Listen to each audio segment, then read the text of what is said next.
Anyone can build muscle. Train consistently, eat enough protein, stay patient long enough, and your body will change. But building a decent physique and building the best physique you're capable of are two different goals. If you just want to look better than you did last year, consistency alone will get you there. But if you want the kind of physique that turns heads whenever you walk into a room, you have to optimize every part of the process. My name is Alain Gonzalez. I'm the author of Muscle After 40, and this is the largest channel on the planet dedicated to helping men over 40 build muscle. And after almost 2 decades coaching men, I've noticed that the guys who build truly exceptional physiques after 40 don't necessarily work harder than everyone else. They simply train smarter. In this video, I'm going to share the 5 muscle building secrets that separate a good physique from the best physique you're capable of. And we're starting with the one that probably built your best gains in your 20s,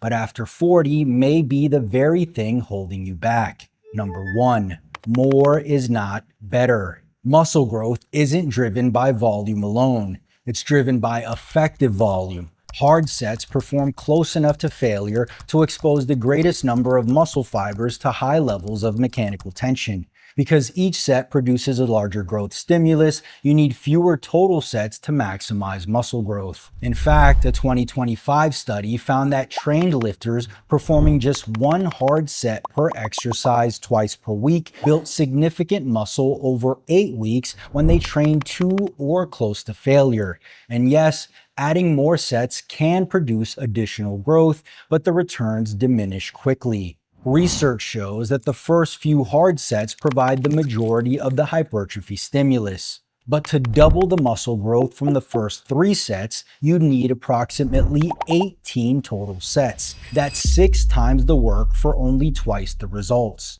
Now, here's what most people miss when they hear this. Those extra sets also create more fatigue, muscle damage, and recovery demands. And after 40, recovery is usually the limiting factor. If you perform more volume than you can recover from, today's extra sets reduce tomorrow's performance, making long-term progress slower, not faster.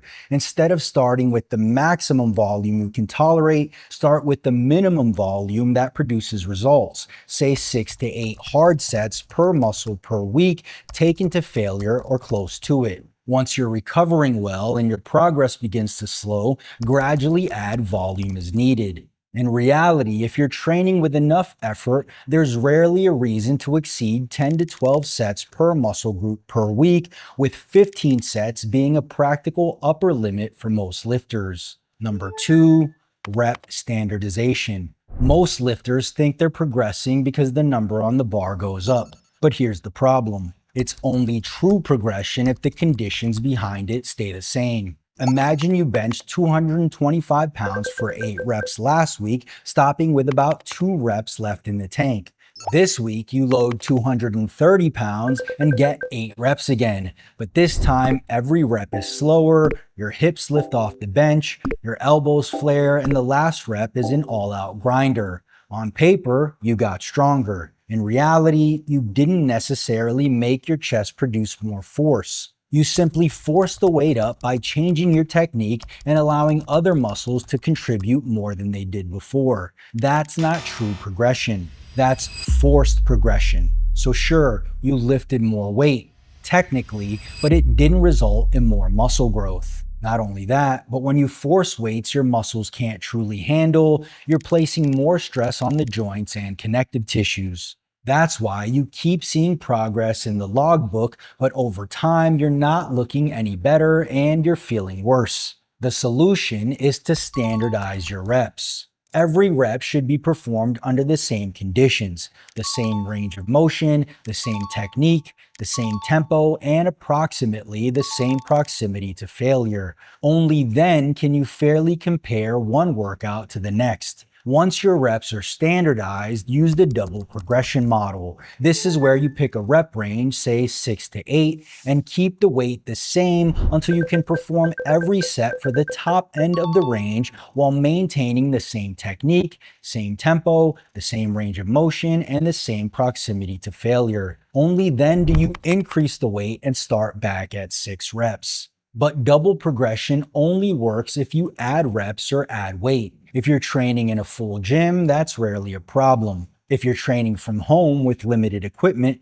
progression gets trickier. And that brings us to today's sponsor, Sportneer. Sportneer makes an adjustable weighted vest that goes from 2 all the way up to 42 pounds in 2-pound increments, so you can add load gradually instead of making big jumps you're not yet ready for. The weight sits in 16 individual packs, 8 in the front and 8 in the back, so you can load it evenly or shift the balance depending on the movement. Loading heavier in the back for push-ups, for example, keeps the resistance centered over your chest instead of pulling you forward. Forbes actually named it one of the best weighted vests on the market, specifically calling out how well it fits. It uses a patented adjustable design with Velcro straps on both the shoulders and waist, so it locks to your body shape instead of shifting around while you train. I've been using it for the last few months to add weight to my pull-ups and dips, and it's completely replaced my dip belt. It comes with a 30-day money-back guarantee and a 12-month warranty, so there's no risk trying it out. And right now, Sportneer is offering my viewers 15% off. Just click the link in the description and use the code MUSCLE15 at checkout. Now, back to the video. Number 3, train your weakest muscles first. When you're new to lifting, every muscle in your body grows quickly. So even if every muscle gets an equal share of your effort, your physique noticeably improves. But after years of training, muscle growth slows dramatically. You're still building muscle, but it happens so slowly that if you're trying to improve every muscle group equally, the changes are often too subtle to notice. That's why it's important to prioritize the more visibly weak muscles. Instead of giving every muscle your best work, give your priority muscles your best work. One study out of Rio de Janeiro looked at exercise order in resistance training. They found that the muscle you train first in a session sees bigger strength and growth gains than muscle you train last. The reason is that as a workout progresses, both central and peripheral fatigue accumulate. This fatigue reduces motor unit recruitment and the quality of muscular tension you can produce. And when fewer muscle fibers are exposed to high quality tension, the growth stimulus is diminished. So if your arms are your most visibly underdeveloped muscle group, but you always save curls and triceps work for the very end of your workout, you're training them in the most fatigued state possible. Simply moving your priority muscles to the beginning of your workout ensures they receive your highest quality effort, while muscles that are already well developed can still be trained effectively later in the session. Number 4, use more machines. Study after study has found that machines and free weights produce similar gains in muscle size and strength when training volume and effort are matched. That's because your muscles don't know whether you're holding a barbell, a dumbbell, or sitting in a machine. They only know tension. As long as a muscle is exposed to enough mechanical tension, it has the stimulus it needs to grow. In fact, machines often provide an advantage, especially after 40. Free weight exercises require your body to stabilize the load while simultaneously producing force. Sometimes that's beneficial, but it also means sets often end due to limitations from secondary muscles, not because the target muscle has reached its limit. And since machines reduce the stability demands, they allow you to direct more of the effort into the muscle you're trying to grow. That becomes even more valuable when you remember what we discussed earlier. Muscle growth is largely determined by effort, or how close you train to failure. It's much easier and considerably safer to take a leg extension, chest press, or hack squat to true muscular failure than it is a barbell squat or a bench press. On a hack squat, when you fail, you simply rotate the safety handles and the machine catches the weight. On a barbell squat, missing the last rep can leave you pinned under hundreds of pounds. And when you're no longer worrying about getting pinned under a bar, you can simply focus on pushing the target muscle as hard as possible. Now, that doesn't mean free weights are bad. Compound barbell lifts are excellent exercises and still deserve a place in many programs. But after 40, exercise selection should become less about tradition and more about efficiency. If a machine lets you train the target muscle harder, recover faster, and arrive fresher for your next workout, it's often the better tool for the job. Number 5, the 72-hour rule.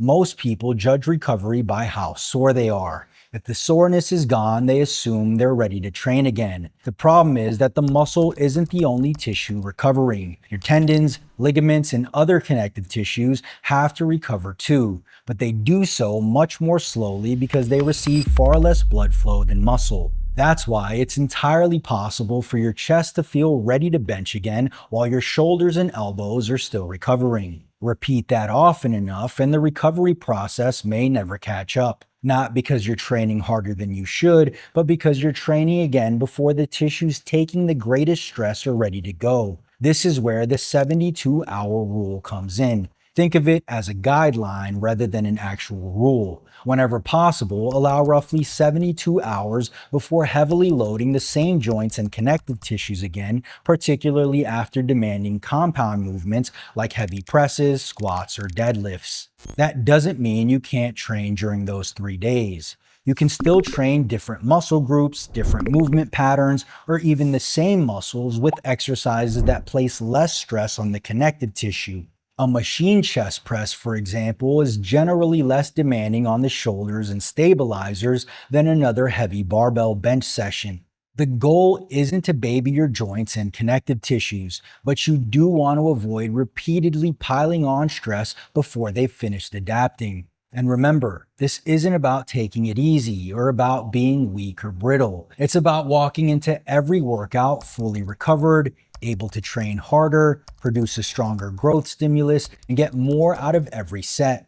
So there you have it. 5 secrets and 1 goal to build the best physique you're capable of after 40. None of these require more hours in the gym. They simply require getting more out of the hours you're already spending there. And if you're tired of spinning your wheels in the gym with little to show for it, I want to help you. I'm looking for 5 dedicated men who want to gain more muscle in the next 16 weeks than they have in the last 12 months. But before you apply, make sure you meet these criteria.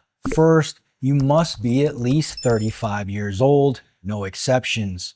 Next, you must have at least 1 year of lifting experience. Also, you must be able to dedicate at least 45 minutes 3 times per week to the gym. And lastly, you must be able to start right away. If that's you and you're ready to turn heads with your new and improved physique in the next 16 weeks, then click the link below and fill out the short application form. And if we're a good fit to work together, I'll contact you directly via text or email and we'll get started right away. Now, there is a small investment because when you pay attention. I'm putting my heart and soul into helping you achieve your best physique possible, and I expect you to be all in too. So, click the link in the description, fill out the short application form, and we'll talk soon. Peace.